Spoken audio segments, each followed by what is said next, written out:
Good morning, Center for Spiritual Life. So good to see you this morning, this beautiful Easter morning. Here we are, still celebrating, somewhat apart from each other physically, but we're never apart from each other in our hearts and our minds. We know we're all connected, and we're going to go with that connection this morning, keeping our spiritual family alive in God. And so I welcome you here together this morning. I have a few announcements from Center for Spiritual Life. Pretty much the same things are going on. We are practicing living in this present moment, really being mindful of what we are doing. I'm up here in Cedar Edge at my home, where I am practicing social distancing and following the guidelines that they've set for here in Colorado and for all of the U.S. So thank you for inviting me into your space and into your home this morning for a little bit of spiritual food, because that's what we serve up here at CSL. So first of all, if you would like to put a prayer request in to the center, we're asking you to directly email Lou Kunzelman at this email address. She is taking all prayer requests for us right now, so we ask you to do that. Please don't hesitate to write a prayer request for anything, for any peace of mind that you may need right now, concerning yourself or your family, your friends, whatever it may be. Allow us or Lou to pray on that for you, to know the truth, that which we are going to talk about a lot today. She will know the truth for you and your situation. You can turn it over, just turn it over to God and allow that truth to seep into your being and give you and bring you some peace. Okay? Thank you to Lou Kunzelman for this service, this volunteer service that she gives us as a licensed practitioner of science of mind. So thank you, Lou. Let's see what else I want to say this morning on announcements. Okay, so we'll talk a little bit about tithing and donations. Let me hold this up here so you can clearly see what's happening. I'm so grateful for everyone who has sent in a tithe or a donation during these times when we're not able to physically get together at the center. I know it takes extra mindfulness to be thinking of something like that as well. We appreciate that. We still have our bills to pay at the center, and we're doing fine right now, but I do ask you understand that we do still need your support financially as well during these times, and we totally understand if that's not something that you can do right now. We hope you just tune in for the spiritual goodies then. But if you'd like to make a tithe or offering, you can do it one of these two ways right now, and that is to send a check to the address here, 658 Howard Street in Delta, Colorado, 81416. Or you can get onto our website right down here at csldelta.org. You can get onto the website and find out how you can give a tithe with your card. That will be calling Christina or I, and we can do that over the phone for you. So thank you so much for the support for CSL. Thank you. Okay, so since we talked about tithes, let's start out with our offering affirmation. So affirmations are a way that we can bring the truth to our mind right away when we start feeling doubt or we start feeling fear or any of those emotions that aren't in alignment with the oneness of God. And so we have an affirmation that can come to our mind that bring us more into alignment with that oneness, with that feeling, because we are stating the truth, not just the appearance that we are seeing, but we're stating the truth underneath the appearance that we know to be true because we've studied this, we believe it, but we just keep forgetting. So the affirmation for our offering that I have today, I am free in spirit, okay? I am free in spirit. So not only just saying this, but I really encourage you to take these words into your contemplation time. Contemplate on what these words mean. I am free in spirit. What I am are we talking about? What kind of free am I talking about? And how am I free in spirit? Let these words soak into your consciousness. Let them come alive within you, and let them interpret themselves to you from the inside out. Okay? I am free in spirit. Okay, so our focus for April is a mindful life, and we are using the book Peace is Every Step by Thich Nhat Hanh, The Path of Mindfulness in Everyday Life. And I would like to just read a short little passage out of his book here for your mindful enjoyment. And this is called suchness. Suchness. S-U-C-H-N-E-S-S. In Buddhism, the word suchness is used to mean the essence or particular characteristics of a thing or a person, its true nature. Each person has his or her suchness. If we want to live in peace and happiness with a person, we have to see the suchness of that person. Once we see it, we understand him or her, and there will be no trouble. We can live peacefully and happily together.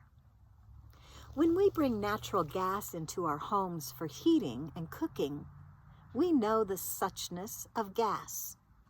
We know that gas is dangerous. It can kill us if we are not mindful. But we also know that we need the gas in order to cook, so we do not hesitate to bring it into our homes. The same is true of electricity. We could get electrocuted by it, but when we are mindful, it can help us, and there is no problem because we know something about the suchness of electricity. A person is the same. If we do not know enough about the suchness of a person, we may get ourselves into trouble. But if we know, then we can enjoy each other very much and benefit a lot from each other. The key is knowing a person's suchness. We do not expect a person always to be a flower. We have to understand his or her garbage as well. Thank you, Thich Nhat Hanh, for that.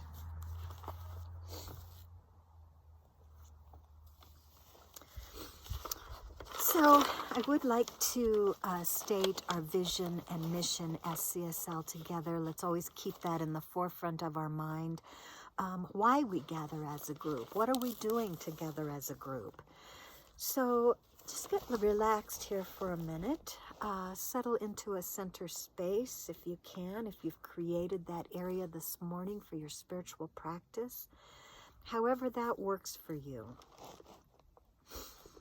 Drop into your center heart space, and I will read the vision and mission together with you. I will read it for you.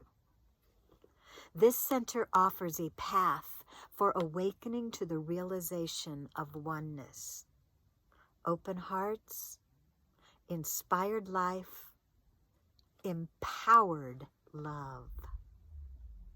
Our spiritual community welcomes all people to embrace oneness as the truth of our being. Together, we see a world of love, peace, and abundance for all. And our mission? We recognize and realize the omnipresence of divine love as the truth of all.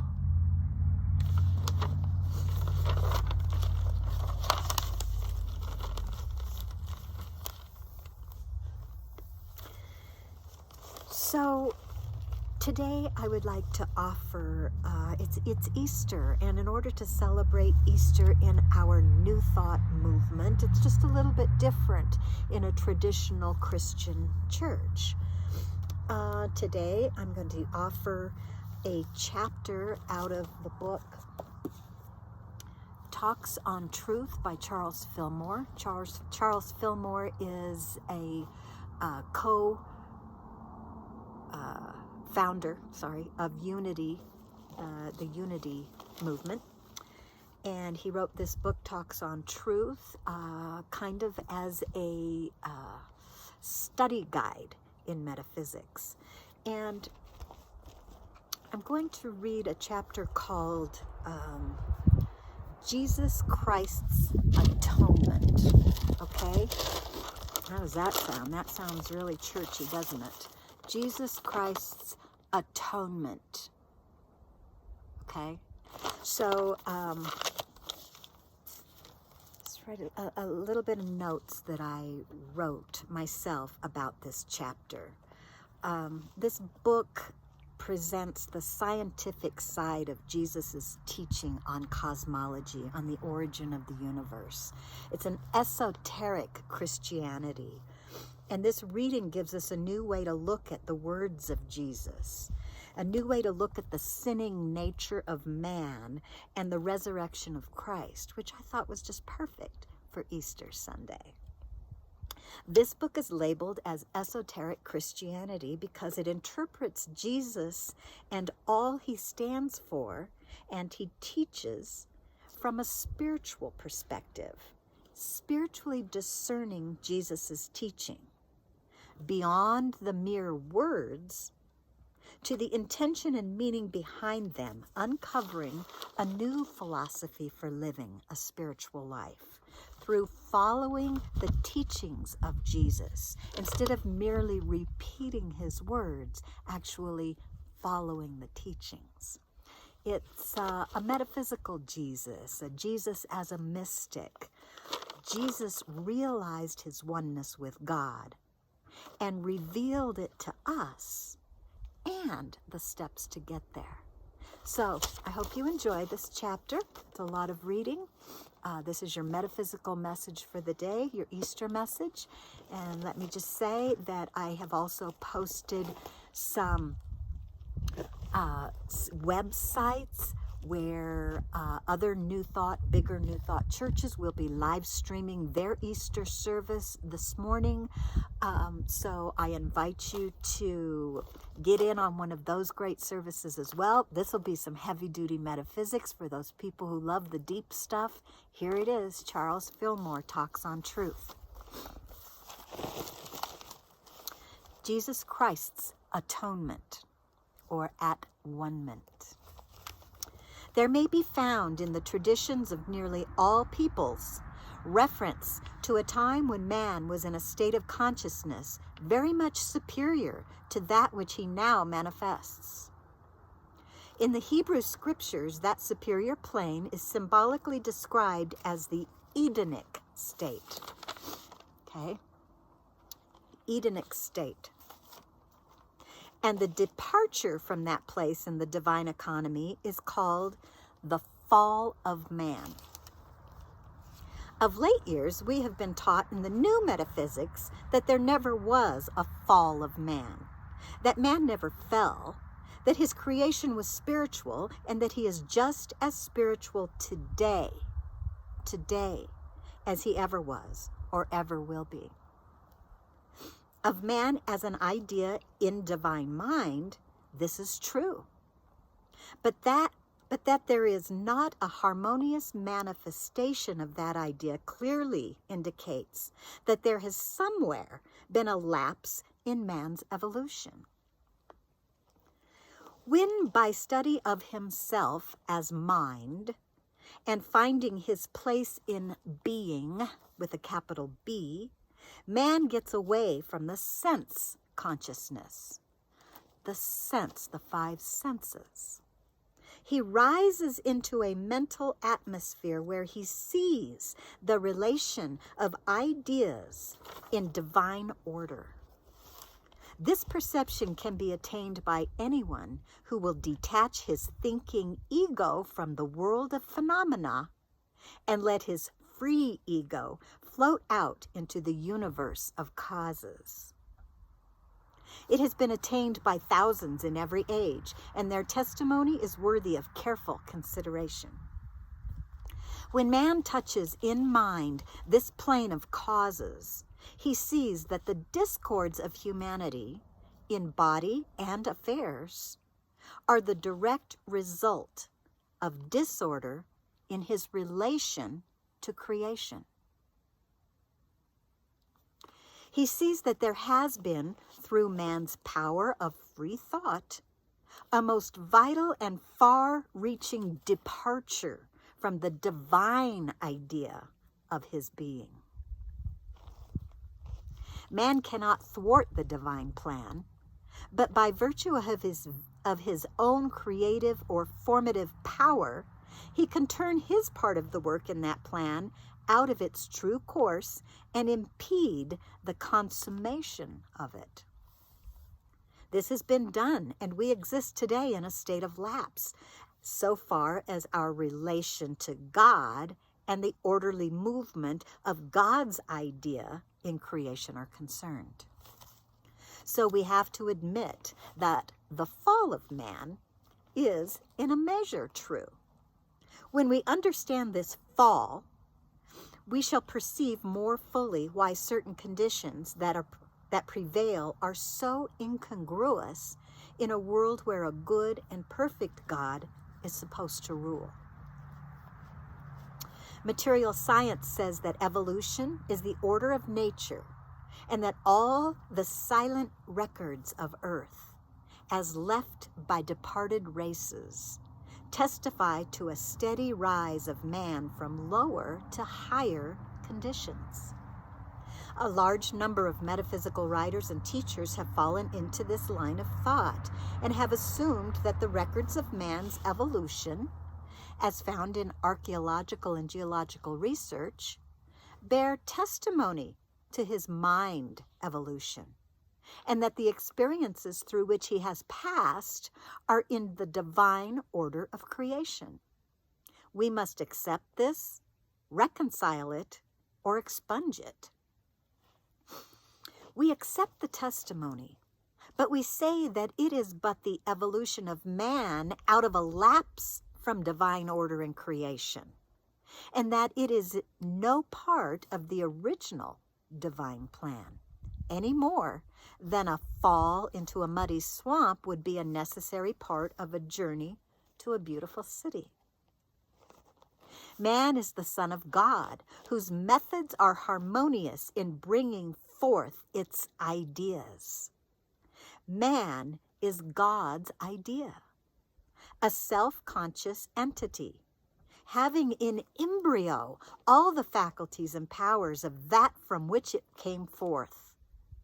In following the orderly path of its unfoldment, this man idea is in conscious mental communication with its source and knows what to do and what not to do in bringing forth creation.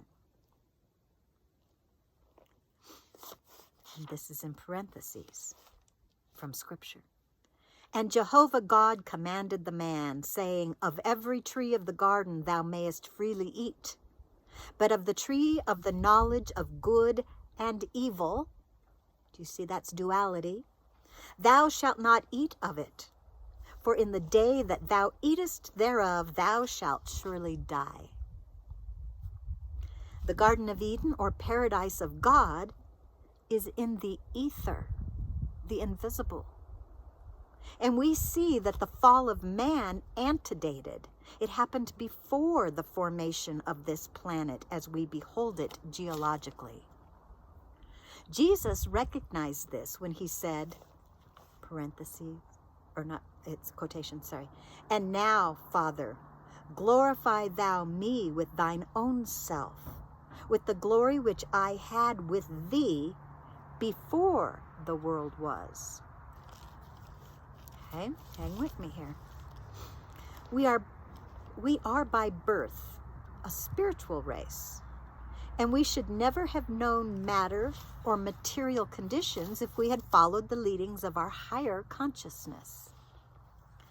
It is the recognition of this higher consciousness and the reorganization of our place in being, with a capital B, that we are seeking.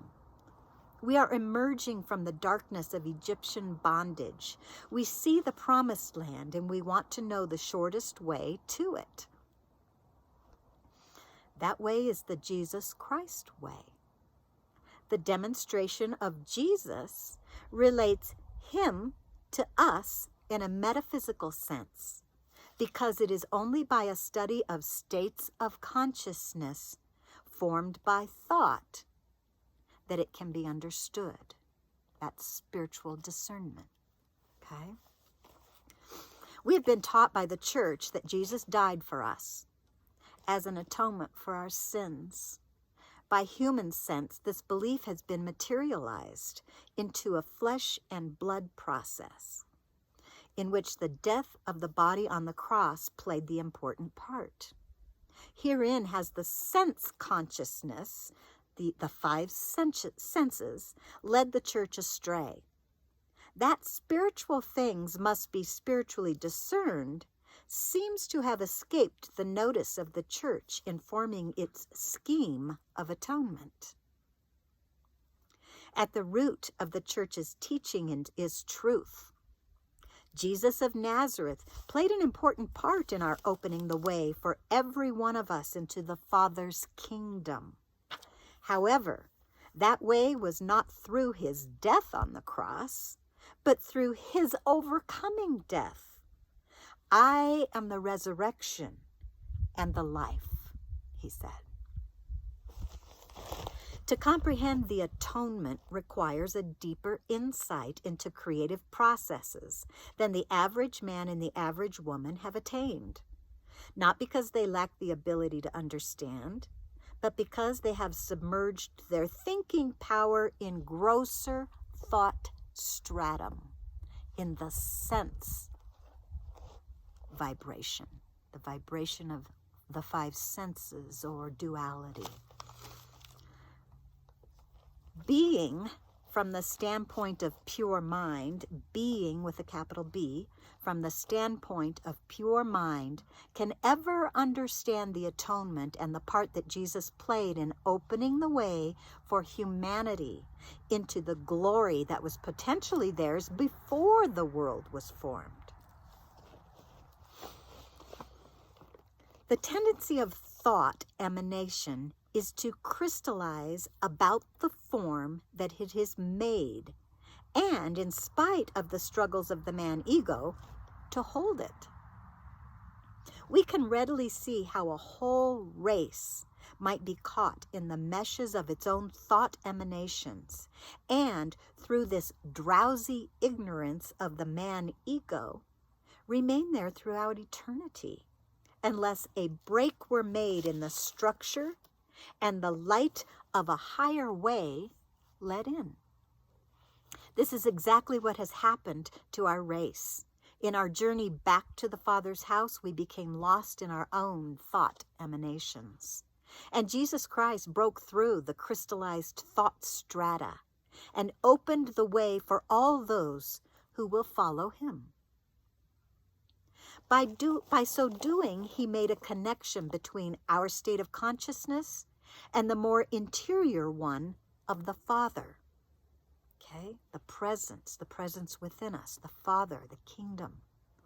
He united them, made them a unit, one. Hence, the atonement or at-one-ment through him.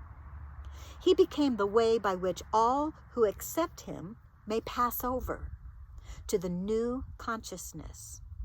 That which died upon the cross was the consciousness of all mortal beliefs that hold us in bondage, such as sin, evil, sickness, fleshly lusts, and death, which he overcame.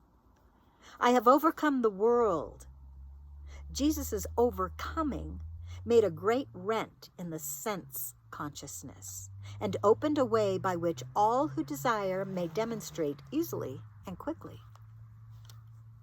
But in order to receive the benefit of Jesus' work, it is necessary for everyone to go to the place where he made the rent in the race beliefs.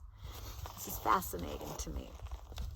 If you were held in the meshes of a great spider web, and someone made a hole through which you could pass, you would go where the hole was, and you would pass out that way.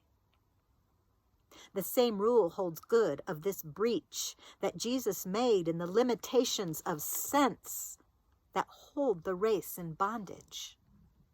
We have to go where he is, mentally and spiritually. I go to prepare a place for you, he says. So we see that the church is not so far wrong in its call to follow Jesus. The error lies in the belief that he was the only begotten Son of God, and that he overcame for us, and that by simply believing on him, we are saved. In believing him to be the only begotten Son of God, we have confounded his higher consciousness, or Christ consciousness, which is the only begotten Son of God, with his lower, or Jesus consciousness. He recognized his identity in God as the Christ, the Son of God. He also recognized his consciousness of self with a small s, the Son of Man. Okay? So each of us is a son of God. We shall come into conscious recognition of the Christ mind, effecting the junction between our mind and God's mind, just as soon as we let go of the limitations of mortal sense.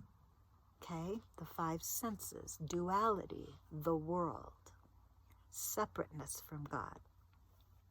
God has but one Son, the Christ, the one ideal man. This divine conjunction was accomplished by Jesus, and the Christ shone out through his mortal self, with a small s, and illumined it, until it lost its personality and disappeared into divine individuality. By believing that Jesus was more divine than other men, the church has assumed that he had certain privileges that the Father does not extend to all. That in a superhuman way, he made good all our shortcomings, that we are saved from suffering for our acts by simply believing on him and accepting him in a perfunctory way as our Savior. Paul is responsible for a good share of this throwing of the whole burden upon the blood of Jesus, doubtless the result of an old mental tendency carried over from his Hebrew idea of the blood sacrifices of the priesthood. In order to show the parallel in the life of Christ, Paul preached to the Jews that he was the great once-for-all bloody sacrifice, and that no other blood sacrifice would ever be necessary. But Jesus went further than this. He said, "Come, follow me. Keep my sayings." He meant, do as I do. I have overcome. Now, by following in my footsteps, you shall overcome. We all recognize the advantage of thought cooperation. It is much easier to hold ourselves in the true consciousness when we are associated with those who think as we do. It was the work of Jesus to establish in our race consciousness a spiritual center with which everyone might become associated mentally, regardless of geographical location.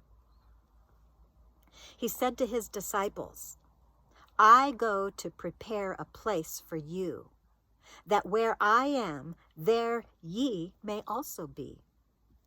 That place is a state of consciousness right here in our midst. And we can at any time connect ourselves with it by centering our mind upon Jesus and silently asking his help in our demonstrations. It is not the prayer of a worm of the dust to a God, but one of who is on the way, asking the guidance of one who has passed over the same road and who knows all the hard places and how to get through them. This, in one sense, is the relation of Jesus Christ to each of us. And so far as our present demonstration is concerned, it is the most important relation. The road that we are traveling from the mortal plane of consciousness to the spiritual plane is beset with many obstructions. And we need the assistance of one stronger than any of those who now dwell in flesh bodies. He who is still in the perception of the earthly is not always a safe guide, because he sees in a limited way. We want one who sees wholly in spirit. WHOLLY, wholly in spirit. And such a one we find in Jesus Christ. He has not left us or gone to some faraway heaven, but he may be reached by the humblest of us in a moment's time, if we really aspire in soul for his companionship and help. This is a simple statement of the relation that Jesus of Nazareth bears to us.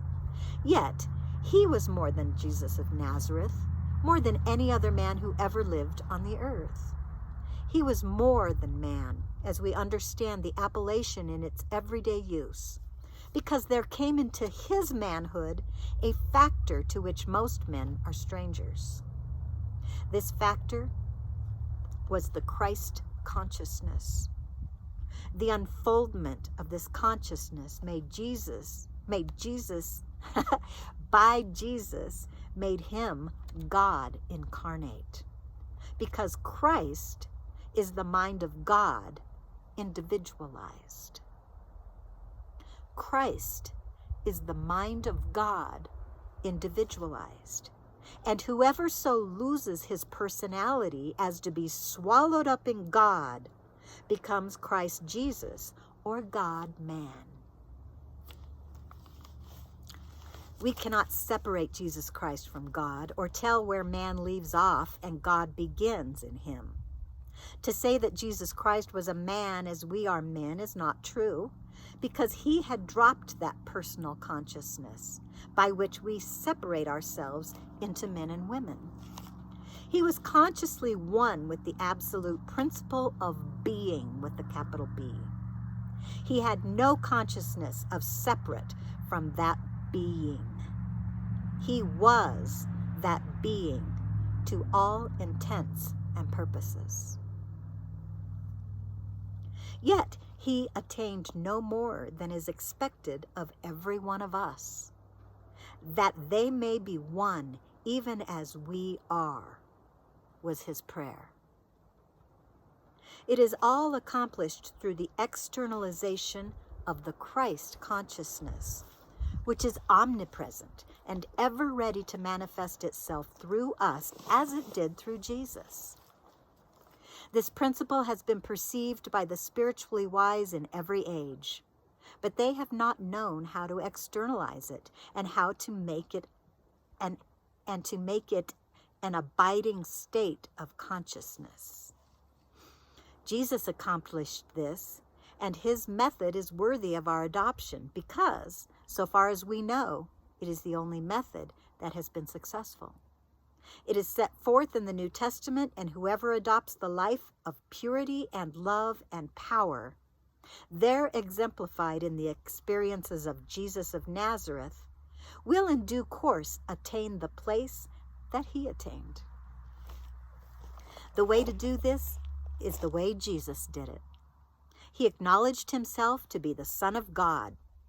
The attainment of the Christ consciousness calls for nothing less on our part than a definite recognition of ourselves as sons of God right here and now, regardless of appearances to the contrary. We know that we are sons of God. Then why not acknowledge it and proceed to take possession of our God, right? That is what Jesus did in the face of the most adverse conditions. The process of Jesus's evolving from sense consciousness to soul was first a recognition of his spiritual selfhood and a constant affirmation of its supremacy and power, a constant affirmation of God's supremacy and power. Jesus loved to make the highest statements. I and the Father are one. All authority hath been given unto me in heaven and on earth.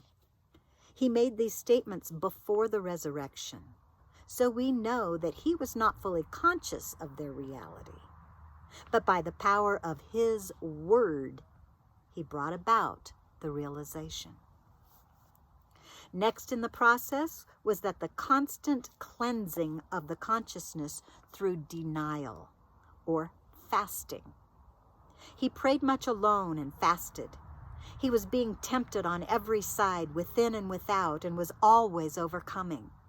He daily put out of his mind all the ideas that bind men to the world. Fear, separateness binds you to the world of duality. He recognized that the kingdom of the spiritual man is not of this world, this physical world of duality, that it is a world that transcends this and controls it, a world that transcends the fear of separateness and controls it. Therefore, he was not attached in any way to the things of the senses. Personal self, with a small s, the devil, told him to turn stones into bread, but he did not yield to this temptation to use his God-given power for material gain. Personal sense took him upon ambition's high place and showed him what he might have in the fame of the world if he would worship personal sense, fear, or separateness. But he refused to lower his standard. He was using spiritual power, and he was true to its character. He did not mix it with matter or with material ways. When Jesus said, "The words that I have spoken unto you are spirit and life," he touched the inner Christ word which created all things. And we know that his words were vivified from that center with a life essence and moving power that will demonstrate the truth of his statements. These words have rung through the souls of men and set them afire with God's Spirit throughout the ages. This is because they are spiritual words. Within them are the seeds of a divine life, and they grow in the minds of all who give them a place, just as a beautiful flower or a great tree grows from the seed germ planted in the ground. Jesus recognized that the consciousness of man was submerged in the things of sense, that it could not perceive truth in the abstract, and that it must, under these conditions, be stirred into activity by some stimulating force dropped into it from without. Hence, he set forth his powerful words of truth to the thirsty souls and said to them, "Keep my saying." To keep a saying is to revolve it in mind, to go over it on all its aspects, to believe it as a truth, to treasure it as a saving balm in time of need, and above all, to obey the law that it sets forth. Sounds like an affirmation. We know that words express ideas, and to get at their substantial part, we must move into the realm of ideas. Ideas are in the mind, and we must go there if we want to get the force of our words. This can be done only by those who believe in the omnipresent Spirit of God, and in faith, keep in mind the words that express God's goodness, wisdom, and power. Keep in mind the words that express God's goodness, wisdom, and power. Jesus Christ more fully voiced this nearness of God to man than any of the prophets. And his words are correspondingly vivified with inner fire and life. He said that those who kept his sayings should even escape death. So potent was the life energy attached to them. This is a startling promise, but when we understand that it was not the personal man, Jesus, making it, but the Father speaking through him, we know that it was not an idle one.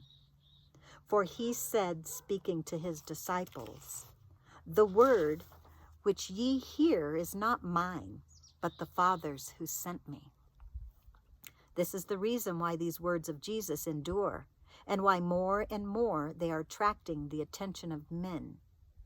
Whoever takes these words into his mind should consecrate himself to the truth that they represent. That truth is not the doctrine of any church, nor the creed of any sect, not even Christianity. That truth is written in the inner sanctuary of every soul, and all know it without external formulas. It is the intuitive perception of what is right in the sight of God. It is the truth and justice that every man recognizes as the foundation of true living. Whoever consecrates himself to follow this inner monitor and live up to its promptings, regardless of social or commercial customs, consecrates himself to do God's will. He is fitted to take the words of Jesus and make them his own. It is no idle experiment, this keeping in the mind the words of Jesus. It is a very momentous undertaking and may mark the most important period in the life of an individual. There must be sincerity and earnestness and right motive, and withal a determination to understand the spiritual import. This requires attention, time, and patience in the application of the mind to solving the deeper meanings of the sayings that we are urged to keep. People deal with sacred words in a way that is too superficial to bring results. They juggle with words. They toss them in the air with a heavenly tone or an oratorical ring and count it as compliance with divine requirements. It is the lip service that Jesus condemned because its object is to be seen of men. To keep the sayings of Jesus means much more than this. It has peculiar significance for the inner life. Only after the inner life is awakened is the true sense of the spiritual word understood. But the sincere keeper of Jesus' sayings will by his devotions awaken the inner spirit, and the Lord will come to him and minister to his call as lovingly as a father to a beloved son. Okay? Repeating the words and the sayings and the affirmations that are true causes the grace of God, the energy of God to move through you, and those spiritual faculties start to awaken within you, and you're more able to discern spiritually. Okay? Jesus tells us that his words are spirit, and then tells us to keep them. How can one keep a thing of which he knows nothing? How can one keep the words and sayings of Jesus unless he gets them into his consciousness and grasps them with his mind, with his spirit? Surely there is no other way to keep his sayings. Those who are doing so from any other standpoint are missing the mark. They may be honest, and they may be good, sincere people, living what the world calls pure Christian lives. But they will not get the fruits of Jesus' words unless they comply with his requirements. Unless you perceive that there is something more in the doctrine of Jesus than keeping up a worldly moral standard as preparation for salvation after death, you will fall short of being a real Christian. Jesus did not depreciate moral living, but neither did he promise that it fulfilled the law of God. Very negative people are frequently trusty and moral, but that does not make them Christians after the Jesus Christ plan. His Christianity had a living God in it, a God that lived in him and spoke through him. It was a religion of fire and water, life as well as purity. Men are to be alive, not merely exist half dead for a few years and then go out with a splutter like a tallow dip. Jesus Christ's men are to be electric lights that glow with a perpetual current from the one omnipresent energy. The connection with that current is to be made through the mind by setting up sympathetic vibrations. That's fascinating. Written in 1943. The mind moves upon ideas. Ideas are made visible through words. Hence, holding right words in the mind will set the mind going at a rate proportioned to the dynamic power of the idea back of those words. A word with a lazy idea back of it will not stimulate the mind. The word must represent swift, strong, spiritual ideas in order to infuse the white energy of God into the mind. This is the kind of word in which Jesus reveled. He delighted in making great and mighty claims for his God, himself, his words, and for all men. I and the Father are one. The Father is greater than I. Is it not written in your law? I said, ye are gods. The works that I do shall ye do also, and greater. These were some of the claims with which he stimulated his mind, and he produced the results. His words were fulfilled. Many who for years have been students of the science of Christ and of a clear, intelligent perception of its truths are yet outside the kingdom of spirit. They anxiously ask, why do I not realize the presence of spirit? Have you kept the sayings of Jesus? Have you said to yourself in silence and aloud until the very ethers vibrated with its truth, I and the Father are one?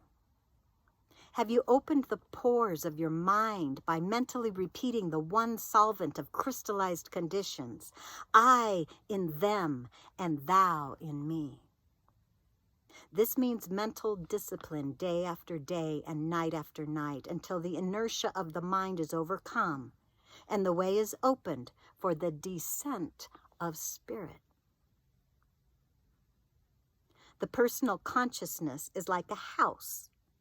Okay? Your personal consciousness is like a house with all the doors and windows barred. The doors and the windows of the mind are concrete ideas, and they swing open when the right word is spoken to them. Jesus Christ voiced a whole volume of right words. If you will take up his sayings and make them yours, they will open all the doors of your mind. The light will come on. The light will come in, and you will in due time be able to step forth. Another cannot do this for you. You really do not want him to do it, though you may think it would be nice if some master of spiritual ideas would help you to his understanding. But this is a childish dream of the moment. You want to be yourself, and you can be yourself only by living your own life and finding its issues at the fountainhead. If it were possible for one to reveal truth to another, We should find heaven cornered by cunning manipulators of mind and its glories stored up in warehouses, awaiting a higher market. Let us be thankful that God is no respecter of persons, that truth cannot be revealed by one mortal to another. God is a special, personal Father to every one of his children, and from no other source can they get truth.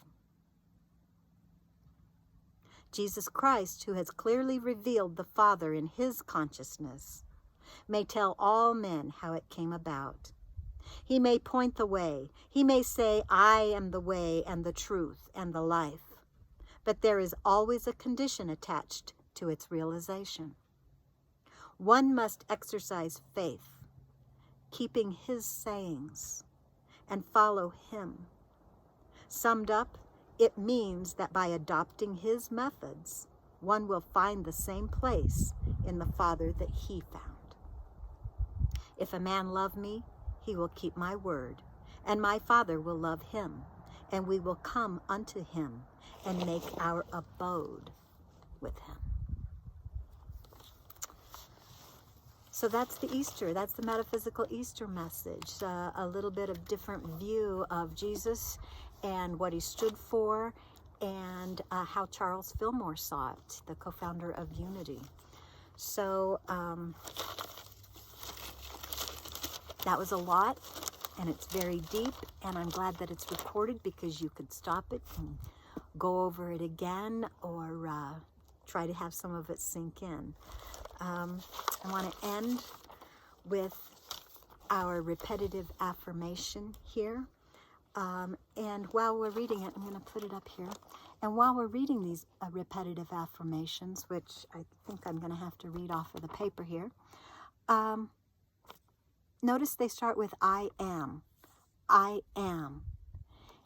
And what we need to do is get into the mindset that I am is from our greater being, the divine presence within us. When I'm thinking of myself connected to that divine presence, that is the I am that I'm talking about. Those are the bold statements that Jesus claims for himself and says that we can claim for ourselves as well. So here we go. We're going to do 4 times through this, okay? I am a radiating center of total peace. I am the harmony that will never cease. I am a radiating center of total peace. I am the harmony that will never cease. I am a radiating center of total peace. I am the harmony that will never cease. One more, really claim it. I am a radiating center of total peace. I am the harmony that will never cease. Let's just hold that in silence for just a moment together.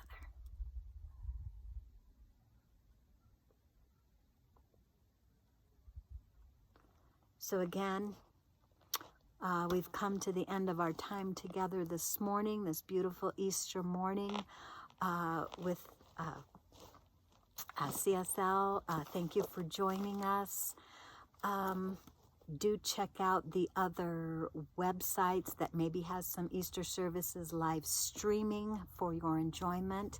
We also have a very special song from David and Tamara that I have posted, Pieces Every Step, the words of Thich Nhat Hanh, and I'm so grateful for David and Tamara for continuing to sing for us and post for us, and just allow us to feel that gratitude and that mindfulness as the truth of who we are right now. Okay? Thank you for being with us. We're in the right place at the right time. Our soul is welcome here. Namaste.